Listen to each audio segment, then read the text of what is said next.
I thought it was just another quiet morning on my mountain, until I rode up the North Ridge and found a luxury cottage sitting dead center on my land. No permit, no notice, no jurisdiction. So, I documented everything.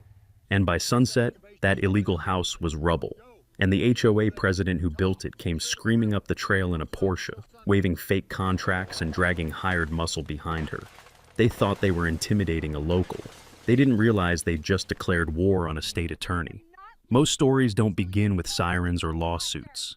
Most begin quietly, soft as morning light, subtle as pine smoke drifting off a cold roof. Mine began with stillness, the kind of morning that feels like the world finally remembered how to breathe. The sun was pushing through the pines, warming the frost one silver bead at a time. The air tasted like cold stone and clean sap, and the workshop behind me still smelled of walnut shavings from the desk I'd sanded yesterday, one of those honest scents that settles deep in your bones. Ellie handed me a thermos of coffee strong enough to restart a dead truck battery.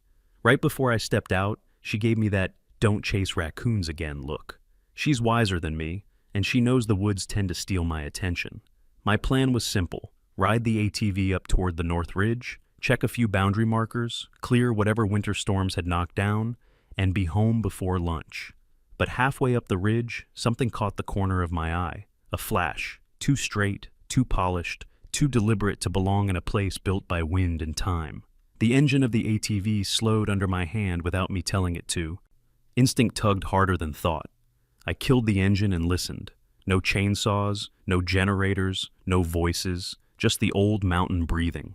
I stepped forward, boots brushing through pine needles. The trees opened, and my stomach dropped clean through me.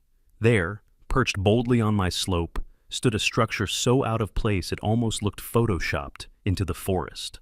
A wraparound deck, stone columns, wide, floor-to-ceiling windows, fresh sawdust dusting the porch like powdered sugar.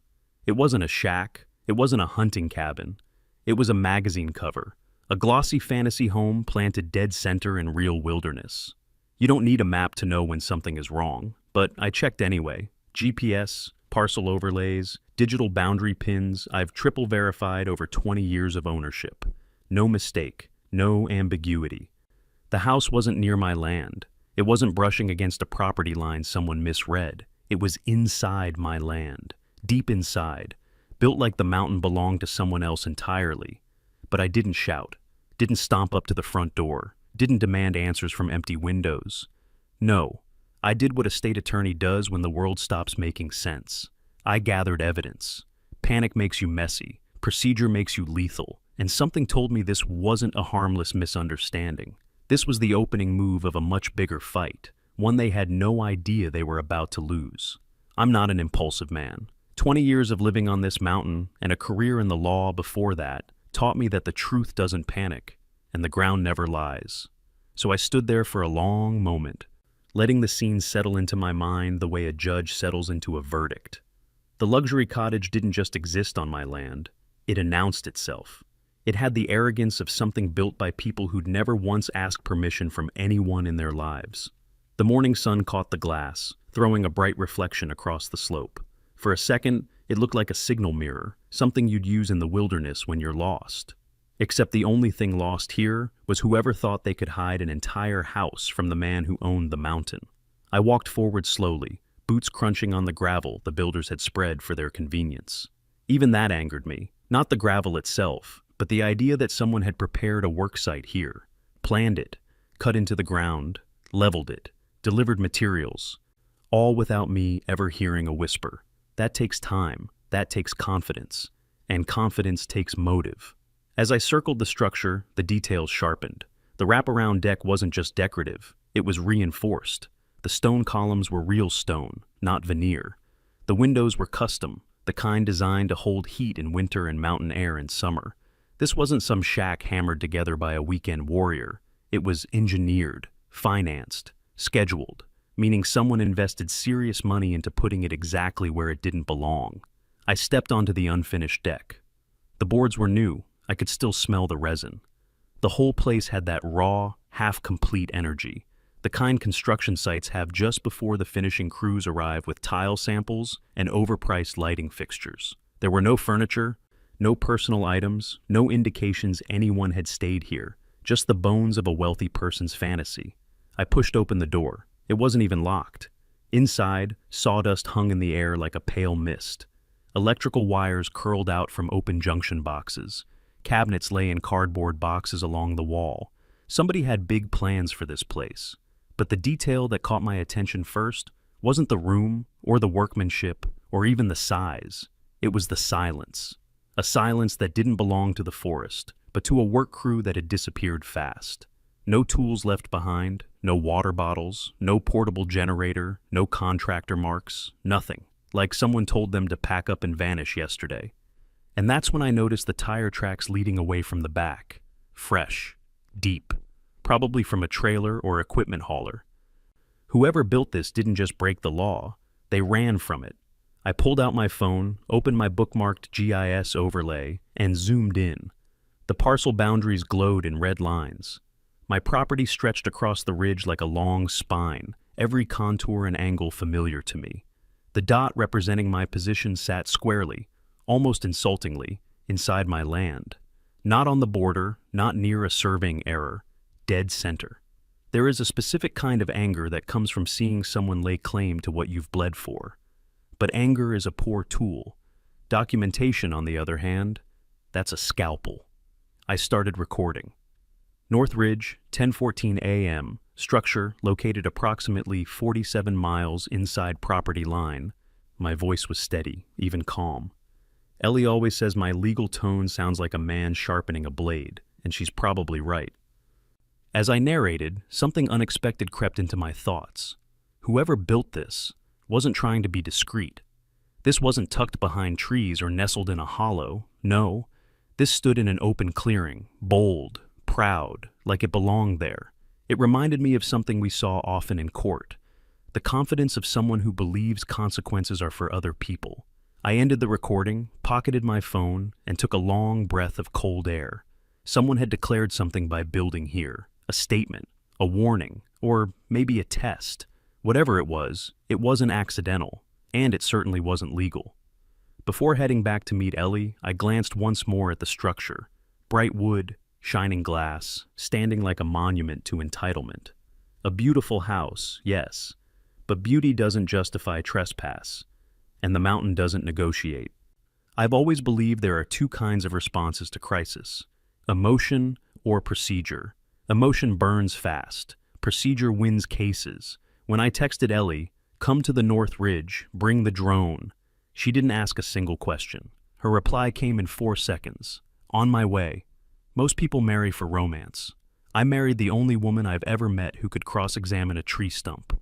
While waiting, I walked the perimeter of the structure, taking photos, marking distances, logging timestamp after timestamp. It wasn't nerves, it was discipline. The same discipline that carried me through the years of litigation and land use cases. The mountain rewards people who pay attention. By the time Ellie's SUV climbed the ridge, the sun had settled high enough to put the house in full display. Every beam and window catching the light like a mirror meant to provoke. She stepped out, took one long look, and said with calm annoyance, "Someone's made a very expensive mistake." I handed her my GPS overlays. She reviewed them with her jaw set. Straight, sharp, resolute. "Coordinates match," she said.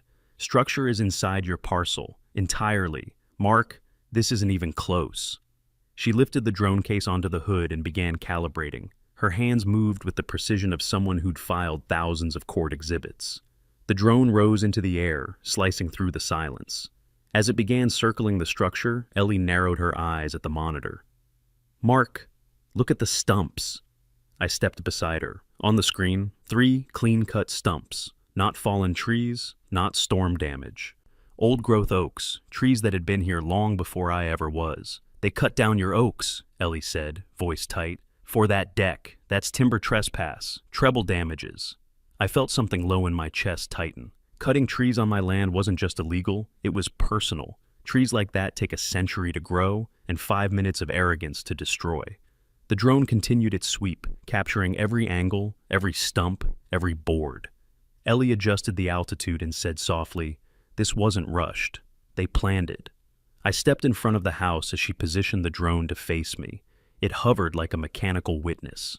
This was the moment to establish the foundation of the legal record, what attorneys call statement of fact, under contemporaneous observation.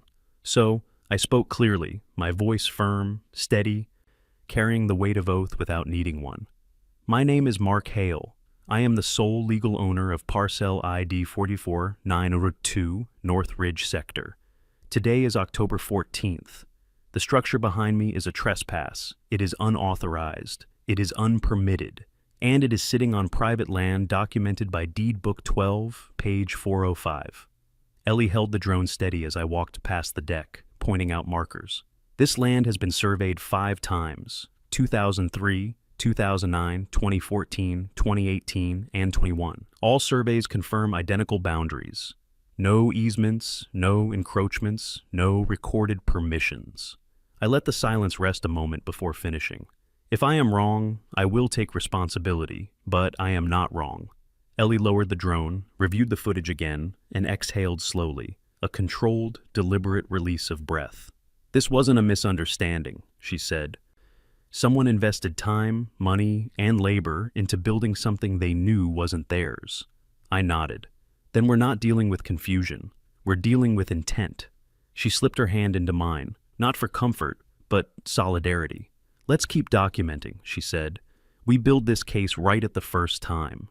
And as the drone lifted again, catching the house, the stumps, and the boundary in one sweeping arc, I felt the familiar shift inside me, the quiet click of gears aligning. The moment when a mountain resident becomes a state attorney again. Not emotional, not rattled, just precise. Whoever built this place didn't just trespass. They'd handed me the opening argument. There's a moment, right after understanding becomes certainty, when the path forward appears with painful, perfect clarity. That's where I stood now, not emotional, not rattled, just prepared. After Ellie confirmed the footage, I called Joe. He answered with his usual calm. You want me to bring tools? He asked. Bring the excavator trailer. No argument, just trust. Then I called Tom. When I described the situation, he went quiet, not confused, not shocked, just calculating. You want it down today? He asked. If the law supports immediate abatement. It will, he said. I'll bring the grade kit. Ellie glanced at me. You're calling them in fast. No, I said. I'm calling in the truth. By the time Joe's diesel growl came up the ridge, the sun was bright enough to erase every shadow beneath the deck. Tom arrived seconds later, stepping out with the slow, deliberate posture of a man who has seen structures fail and knows exactly how they fail. He didn't waste time on the view. He walked straight to the nearest support post, crouched, brushed aside some loose dirt, and frowned. Tom kicked the soil near the footing, then straightened slowly, jaw tightening. Mark, he said, come look at this. I stepped beside him. He pointed with 2 fingers, tapping the concrete with a knuckle. Shallow pour, less than 8 inches, no rebar, sitting on loose fill, looks like they used whatever dirt they scraped off the slope. He exhaled sharply. This isn't a house, Tom said. It's a gravity trap. He walked to the deck beams, eyeballing the load path, shaking his head. One heavy snow load on that roof, and this entire deck shears off. If anyone was standing under it, they'd be dead. Joe let out a low whistle. Ellie's eyes narrowed with quiet fury. Not theatrical, but intentional. Illegal was one thing. Deadly was another. Now, immediate abatement wasn't just legally sound, it was necessary. Joe dusted his hands and looked at me. So, what's the plan, boss? This was the moment most people misunderstand about lawyers. They think law is made of paper. But, in the field, law is made of instructions. I turned toward the team, the ridge behind us, the illegal house in front of us, and spoke with the tone that had once guided junior attorneys and rookie deputies alike. Gentlemen, listen up. Both men stopped moving. Under the doctrine of abatement, we are authorized to remove this hazard. It is unpermitted, it is a trespass, and it poses immediate structural risk. Joe nodded. Tom folded his arms. Ellie lifted the drone. Document everything, I continued. No shortcuts, no assumptions. Safety first. Do not touch the trees. They're evidence for timber trespass. I pointed toward the deck. Start with the deck. Slow, controlled removal. We proceed methodically. No debris thrown downhill. Tom adjusted his cap. Copy that. We'll take it apart like it's a live training exercise. Joe cracked his knuckles. Let's make it clean. There was no drama, no shouting, no swagger, just three people who understood the mountain, the law, and each other. Ellie pressed the drone's record button. Ready, she said softly. Joe climbed the ladder into the excavator. Tom checked the bucket pivot on his machine. The engines rumbled like distant thunder. I felt the certainty settle into me again. Cold, steady, righteous. This wasn't revenge. This wasn't anger. This was procedure. And procedure, when you understand it the way a state attorney does, is lethal. Demolition isn't chaos when it's done by men who respect weight, gravity, and consequence. It's choreography, slow, deliberate, controlled. And as Joe eased the excavator's boom forward, that's exactly what it felt like. A grim ballet set against pine, stone, and morning air. The bucket hovered for a moment, as if asking the mountain permission.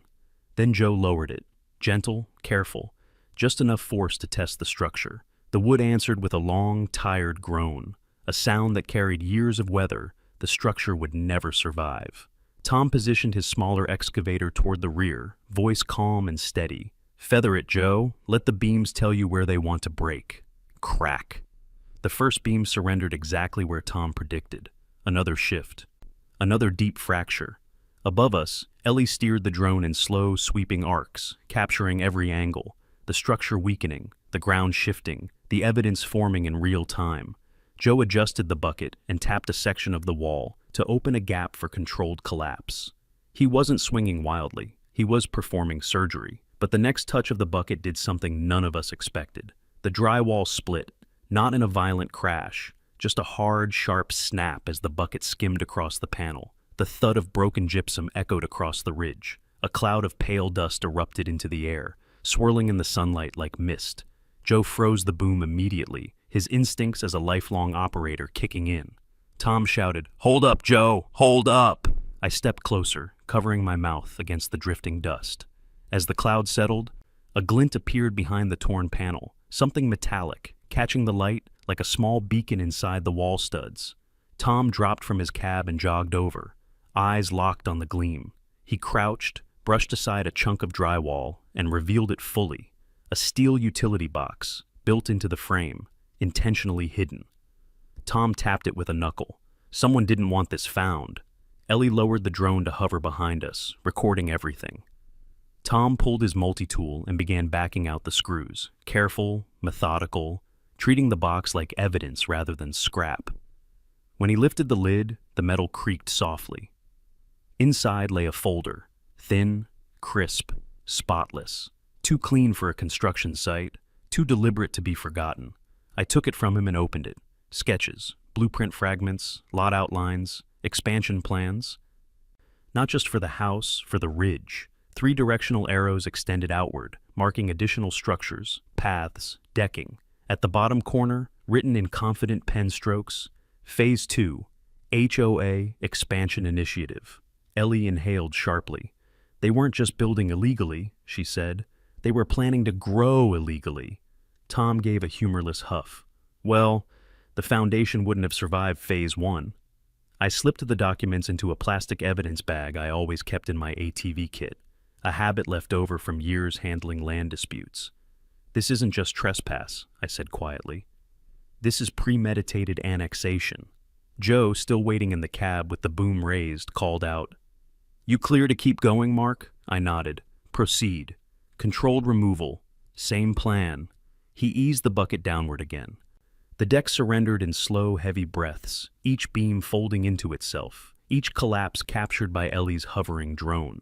This was no tantrum, no anger, no impulse. This was correction. The Porsche looked wrong on that ridge. Too polished, too low, too convinced the world should clear a path for it. It crawled across the uneven ground with the indignation of a pampered animal forced into the wild. The engine cut, and before the dust settled, the driver door flung open. She stepped out like the mountain had personally offended her. Platinum bob, beige pantsuit, oversized sunglasses, and heels, actual heels, sinking helplessly into pine needles. I didn't know her name yet, but every HOA has one. Her gaze swept the scene, the half-collapsed deck, the excavators, the dust still drifting like smoke. the men standing where her fantasy home used to be. Her face tightened, disbelief freezing into fury. She pointed at me like the mountain suddenly had a villain. "What?" she snapped. "The hell do you think you're doing?" I lifted my thermos, took a calm sip, and let silence do the work. People like her hate silence. It gives them time to hear themselves. "Good afternoon," I said. "Are you lost?" Her jaw clenched. "Lost? Lost? This?"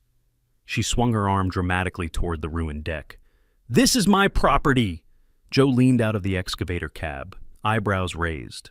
Tom crossed his arms, watching her with the patience of a man who had outlived louder storms. I didn't raise my voice.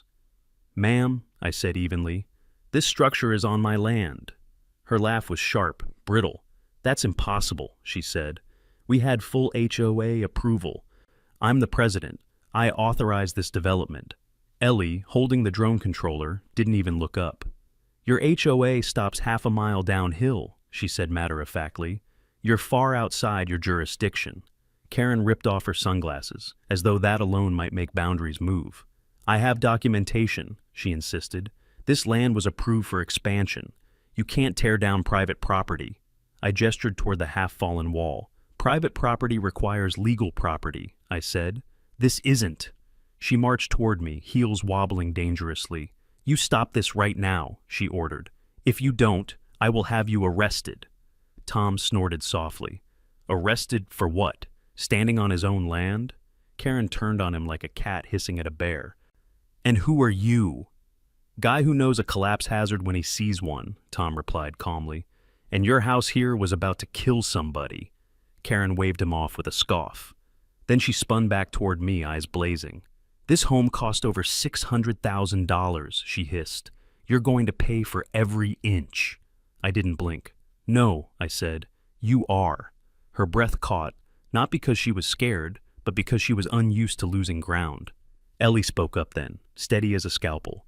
"We have GPS overlays. We have drone footage. We have the deed. We have the cut stumps from your illegal tree removal, and we have your hidden Phase 2 expansion plans."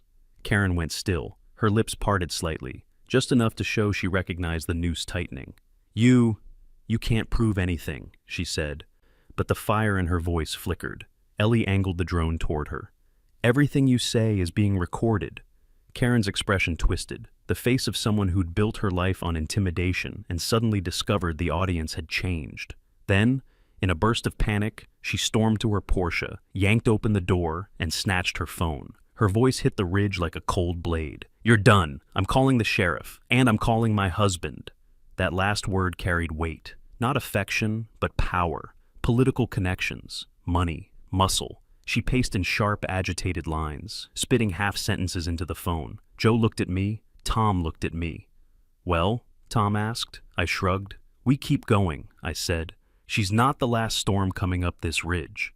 And as if the mountain wanted to confirm it, a new rumble echoed from the trail below, heavier, deeper, purposeful. Not the sheriff, not a neighbor, something else entirely, something coming straight for us. The rumble grew louder, not the rattle of a local pickup, not the tone of county equipment, but something heavier, smoother, wrapped in money and bad decisions. A black Chevrolet Tahoe burst into view, its grille catching the sunlight like polished teeth. It bounced over the rocks with the confidence of a vehicle that never expected to be told no. The doors didn't open. They exploded outward. First came the man from the back seat, tall, square-jawed, wearing a leather jacket tight enough to prove a point. He had the body of someone who trained for aesthetics, not for longevity. Second came the bulkier one, neck thick as a fence post, arms straining against his sleeves, the kind of man you hire when you don't know the difference between strength and intimidation. Then the driver stepped out, salt and pepper hair, polo shirt tucked into expensive slacks, gold watch, wedding ring, the husband. Karen practically sprinted to him. "David!" she cried. "They're still doing it. They're tearing down our house." He looked at me like a man deciding which wall to punch through first. "You the one?" he said, stepping closer. "Are you the idiot who thinks he can destroy private property and get away with it?" I didn't move. "I'm the owner of this land," I said, "and I'm the one correcting an illegal structure sitting half a mile inside my boundary." Karen jabbed a finger at me. "He assaulted me verbally. He threatened me." He, he, he demolished our home like a lunatic, Joe muttered under his breath. Lady, that deck attacked itself. But the tall security guy didn't wait for explanations. He closed the distance in 4 strides and shoved me, hard. I stumbled back a step, boots sliding on gravel. Tom was off his machine before my heels touched the ground. In one fluid motion, he stepped between us, one hand out, palm open. Not happening, he said, voice level. The bulkier guy stepped up to Tom, chest puffed, fists curled. Karen screamed, "Don't let them touch me! This is our property!" David glared at me, face flushing red. "You're done," he growled. "You hear me? Done. You think you can bully my wife?" I straightened, dusted off my shirt, and spoke evenly. "You're trespassing on my land. Your men just initiated physical contact. You're escalating a situation already under legal documentation." He blinked, not because he understood, but because he hated how calm I was. Security guy number 1 lunged again. This time Joe dropped from his excavator like he was stepping out of a bar fight he'd been waiting for. The man charged. Joe didn't punch, didn't kick. He simply absorbed the impact and locked the man's arm in a hold, twisting until the man choked out a surprised grunt. Tom moved on the second guy, intercepting him with a block that looked impossibly efficient. Military training buried under decades of quiet living. Then chaos began. Not Hollywood chaos. Real chaos. Messy, clumsy, fueled by ego and bad timing. Gravel kicked up, dust swirled. Karen screamed in 3 different pitches. David yelled legal terms he didn't understand. Ellie never stopped recording. "Keep the drone on the overhead view," I told her between breaths. "Get angles of initiation. Don't miss anything." She nodded, switching viewpoints with the calm precision of a surgeon. Security guy number 1 landed a wild swing at Joe's shoulder. Joe answered by locking him down again, arms like iron gates. Security guy number 2 tried to push past Tom. Tom, calm as a monk, pinned him against a half-collapsed railing. David took a swing at me. I stepped aside, letting his momentum carry him into a pile of shingles. He hit the ground hard, cursing through teeth full of dust. Karen shrieked, "Did you see that? He attacked my husband!" Ellie zoomed in on David sprawled on the ground. "He tripped," she narrated dryly. "I have it on 3 angles." The situation tipped, not toward violence, but toward exhaustion. Everyone realized just how foolish this all looked, except Karen. She was desperate now, pacing, screaming fragments of words, fumbling through her purse until she yanked out a folder. The moment she pulled it free, my instincts sharpened. Paper, contracts, too clean. "Look!" she shouted, thrusting it toward me, toward the drone, toward anyone who would take it. "Here's the agreement. Here's proof. He signed this." She shoved the papers into my chest.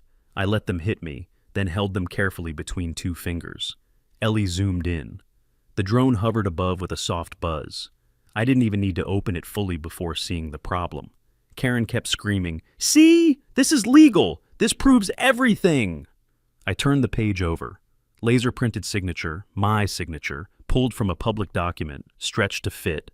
Not a single stroke of actual ink. Forgery. David staggered upright behind us, brushing dirt off his shirt. Karen thrust her chin up defiantly. "There," she said. "Now what do you have to say for yourself?" I let the camera see the page clearly before I answered. "Just this," I said. "This signature was scanned from Deed Book 12, page 405. It's not original. It's not wet ink. It's a digital cut and paste." I held it toward the drone. "And you just handed it to me voluntarily." On camera. Karen's face drained. Completely. Even the wind seemed to stop. Tom released his hold. Joe stepped back. The security men froze. David stared at his wife like she'd just set fire to their bank account. And then, in the distance, sirens. 3 of them, coming fast, coming hard, coming straight for the ridge. Ellie looked at me. "You ready?" she asked. I exhaled. "I was ready the moment they broke ground," I said. Sirens in the mountains sound different.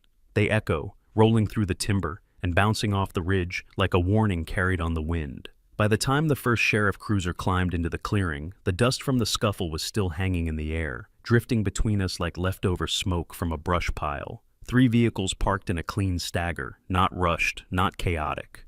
This was a department that handled emergencies without losing its pulse. Deputy Miller stepped out first. A tall man in his 50s, shoulders broad, jaw set, eyes steady. He wasn't a hothead. He wasn't a negotiator. He was the kind who showed up, looked, listened, and made a call without theatrics.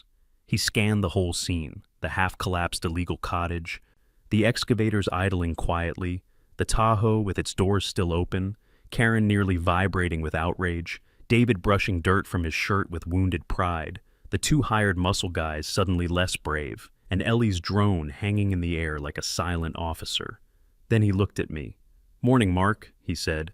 "Morning, Deputy," I replied. Karen rushed toward him like salvation had arrived.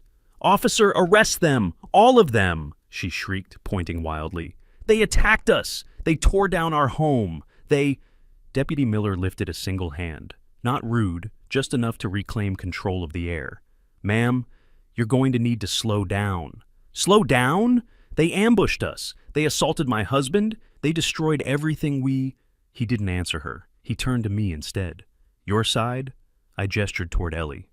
"We have full documentation. Drone footage, ground-level footage, GPS overlays, parcel data, evidence of trespass, evidence of unpermitted construction, and—" I held up a sealed evidence sleeve.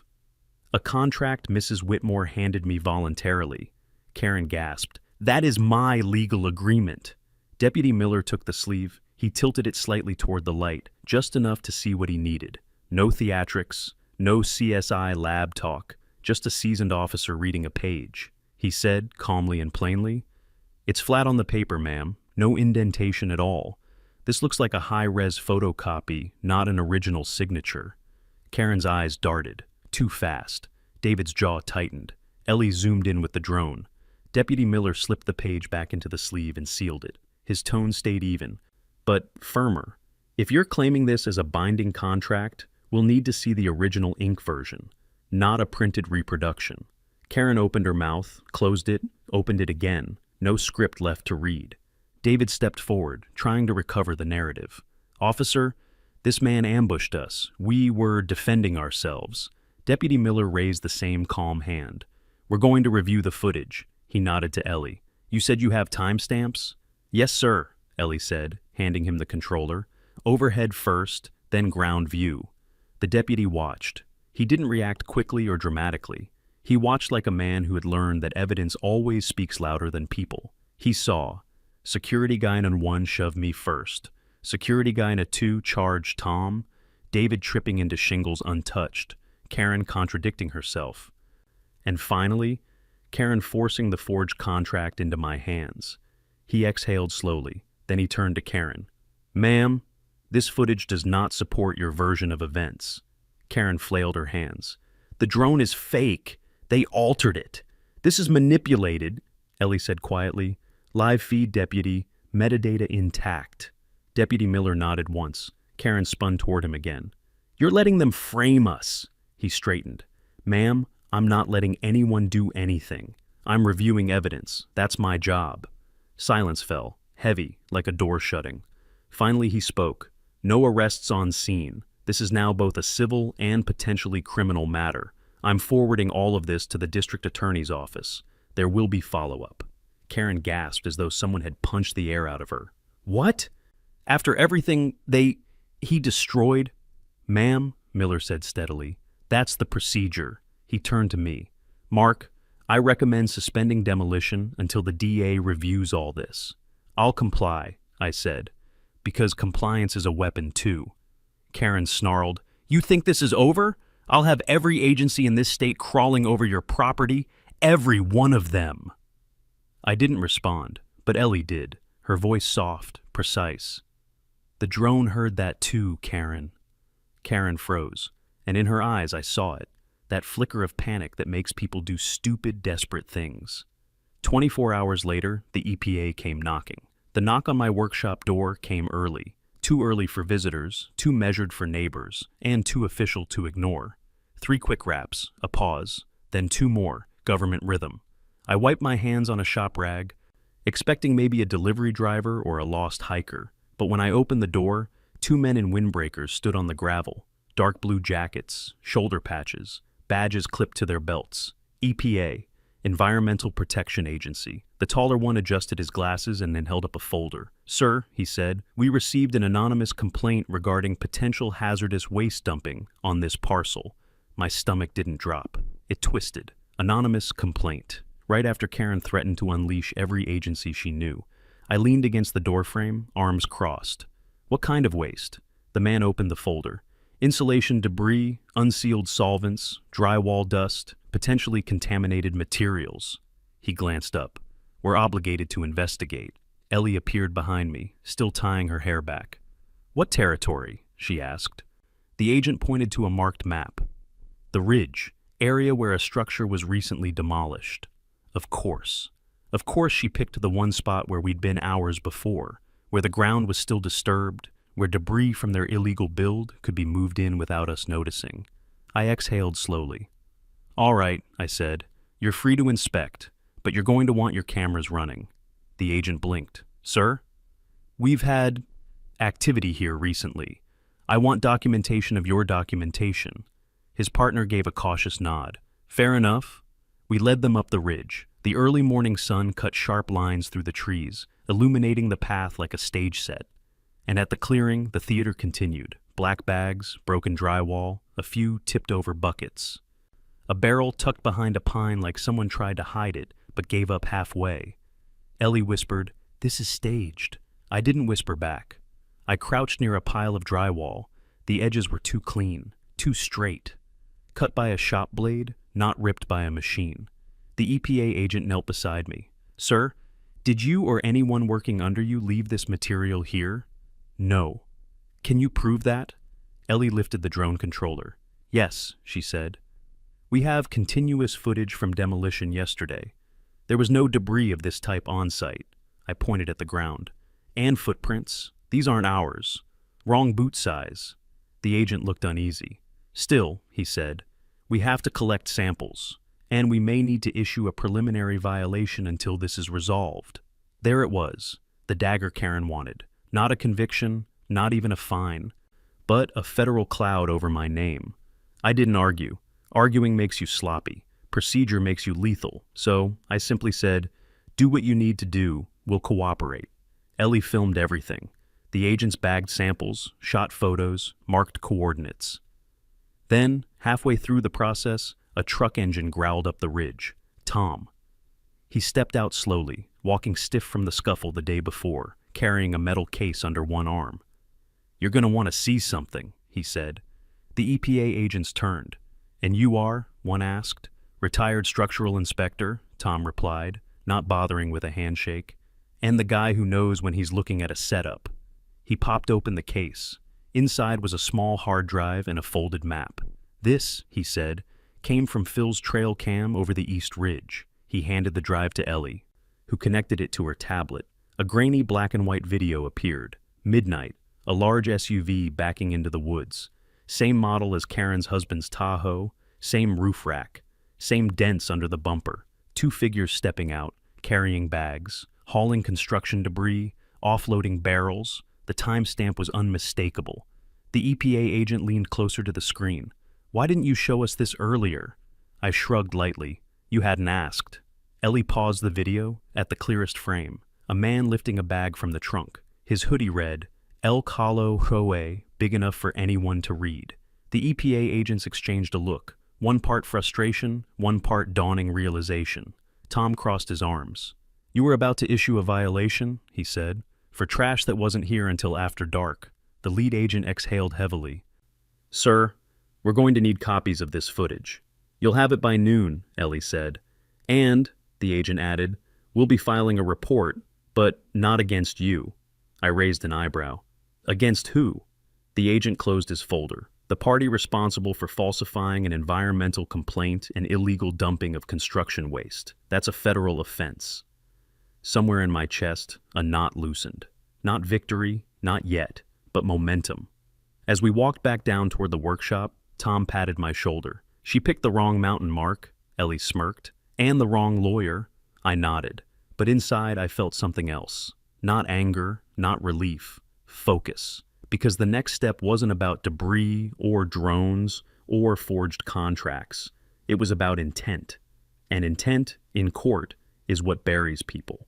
The morning after the EPA left, the ridge felt different. Not calmer, not lighter, just coiled, like the air itself was waiting for the next move. Ellie was already at the kitchen table when I came down, laptop open, glasses low on her nose. Her coffee sat untouched, turning cold while she worked. She was building something more formidable than a case. She was building inevitability. Folders were laid out with military precision. Screenshots clipped and labeled. GPS overlays aligned perfectly. Drone angles frozen mid-air with timestamp markers. A dozen headings typed in her neat, controlled font. Trespass timber damage. Old growth. Unpermitted structure. Assault. Initiation, forgery, contract. EPA false report. Illegal dumping. Federal. I leaned over her shoulder. You prepping for trial? I said. Or founding a new religion? She didn't look up. A religion lets you repent, she replied. A courtroom doesn't. Around 9:15, Tom arrived carrying a thick envelope and the same metal case from yesterday. He pushed the door open with his elbow because his hands were full. County office opens at 10, he said. Figured you'd want to see the autopsy report before I file it. He laid the documents out on the table, piece by piece. Structural diagrams, soil tests, load calculations. His handwriting was tight and unforgiving, like he was writing on stone tablets. It wasn't just shoddy construction, it was criminal negligence dressed up as a weekend getaway. Shallow footings poured on uncompacted soil. No rebar reinforcement whatsoever. The deck ledger bolted wrong. So wrong it was practically a death sentence. Roof load exceeding safety limits by nearly 30%. The entire house sitting on unstable grade. Tom tapped a specific point on the drawing.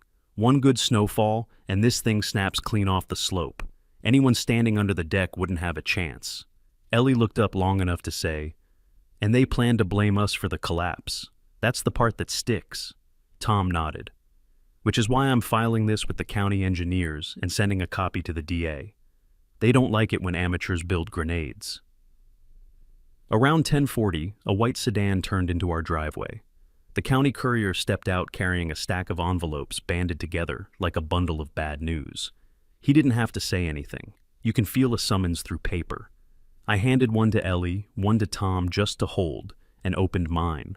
Destruction of property, assault, harassment, emotional distress. Intentional sabotage. They'd thrown the entire kitchen sink in, hoping at least one accusation would stick. Ellie read hers silently, eyes narrowing just slightly.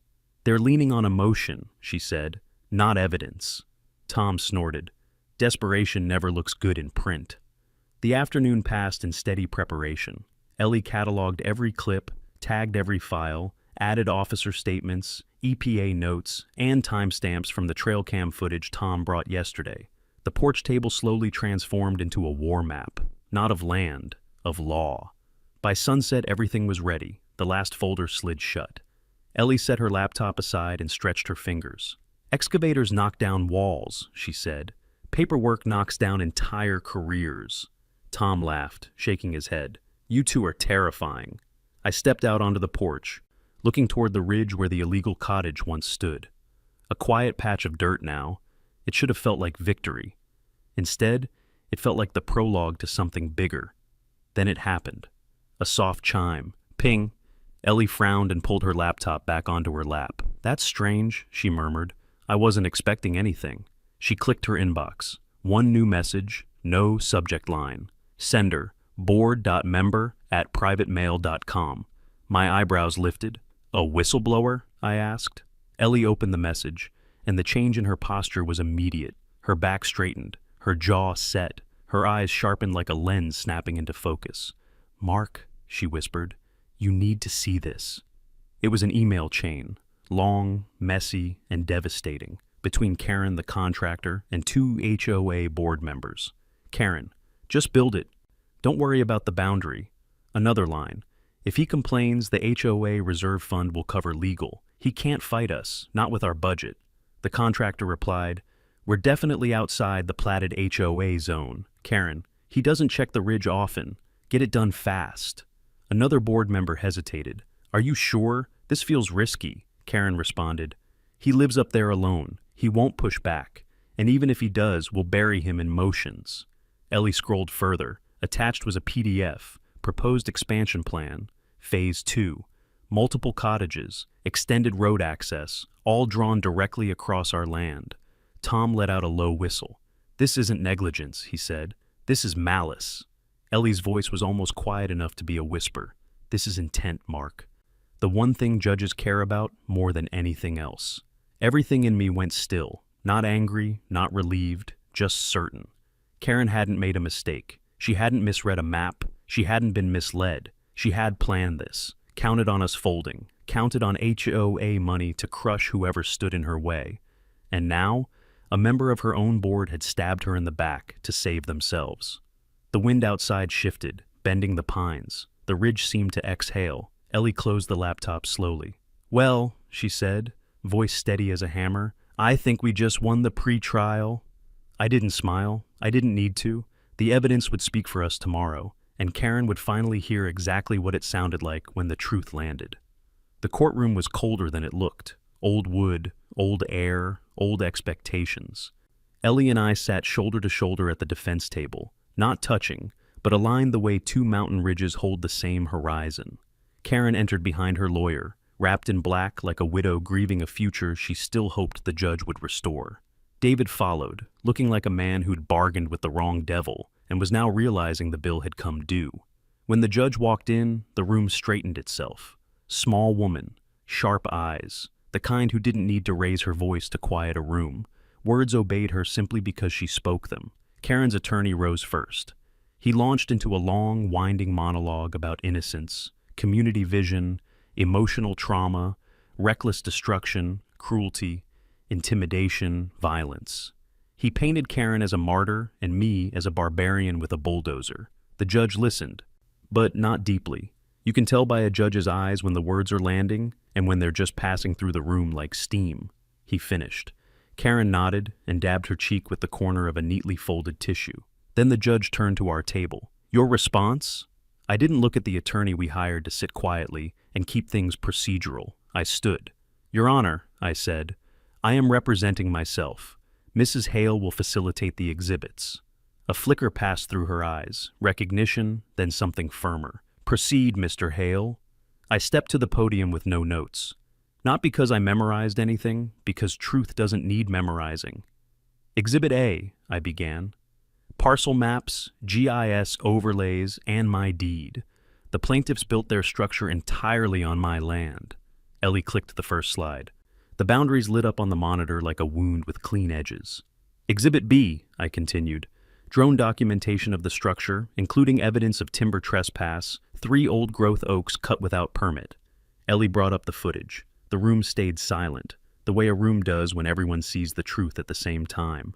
"Exhibit C, initiation of physical contact." The video played, security guy number 1 shoving me first, security guy number 2 swinging at Tom, David tripping over shingles without a finger laid on him. Karen stiffened. I didn't stop. "Exhibit D, the contract Mrs. Whitmore presented as evidence I had approved her construction." The clerk handed the judge the sleeve. "No ink indentation," I said. "No stroke variance. High-resolution reproduction of my deed signature. Forgery." The judge examined it. Her jaw shifted. Karen's attorney sank lower in his seat. "Exhibit E," I said. "EPA's preliminary report stating the debris at the site did not originate from us." Ellie handed the paperwork forward. "Exhibit F, trail cam footage showing the plaintiffs transporting and dumping construction waste on our ridge in the middle of the night." The video froze with the HOA hoodie perfectly visible. Karen's attorney whispered something harsh to her, but she avoided his eyes. I waited for the room to breathe before continuing. "Exhibit G, internal HOA emails submitted anonymously by a board member." Ellie clicked open the chain. I read them aloud, one by one. "Just build it. Don't worry about the boundary." Karen flinched. "If he complains, HOA reserve fund will cover legal. He can't fight us." David closed his eyes. "Get it done fast. He doesn't check the ridge often." Finally. "He lives up there alone. Even if he pushes back, we'll bury him in motions."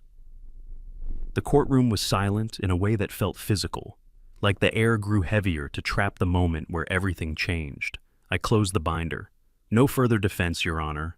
Then I returned to my seat, not triumphantly, not smugly, just with the certainty of a man who had carried the truth to the finish line. The judge leaned back, removed her glasses, and looked directly at Curran. "Mrs. Whitmore," she began. Her voice was not loud.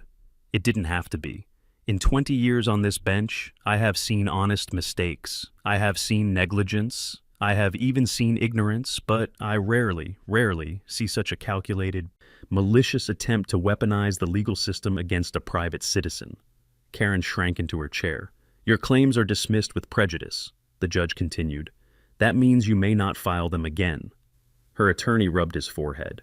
"Furthermore," the judge said, turning another page, "given the overwhelming evidence of forgery, perjury, and intentional misuse of HOA funds, I am referring this transcript and all exhibits to the district attorney for criminal review." Karen's face collapsed. David's turned gray. The judge picked up her gavel. "Judgment for the defendant," she declared. "Full legal fees awarded."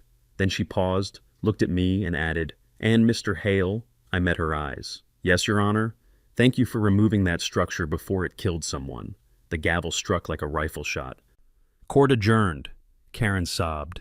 Her attorney gathered papers with trembling hands. David stared at the floor like he hoped it would open and swallow him. Ellie closed her binder. Tom nodded once. And I felt something I hadn't felt since this began. Not victory, just peace. The kind that comes only when the truth wins in daylight. The air outside the courthouse felt different at the moment we stepped out. Not lighter, not louder, just honest, for the first time in weeks. Karen didn't rush out behind us. She didn't storm or scream. She shuffled, supported by her husband, looking like a woman who had finally realized the mountain she was climbing wasn't mine. It was justice. Her attorney avoided her eyes. He carried his briefcase loosely, as if it suddenly weighed too much. As we stepped off the courthouse steps, Ellie squeezed my hand once, quiet, firm. "That's it," she said. "You did it." "I didn't do it," I replied. "We did it." Tom joined us, tucking the folded structural report back into his case with the quiet satisfaction of a man who had spoken the truth out loud and been heard. But the story didn't end there, not even close. By evening, word had spread across Elk Hollow like sparks jumping between dry pine needles. The HOA board wasn't just shaken. They were in freefall. An emergency meeting was called before sunset. And according to 3 different neighbors who called Ellie within the hour, it wasn't a meeting at all. It was a revolt.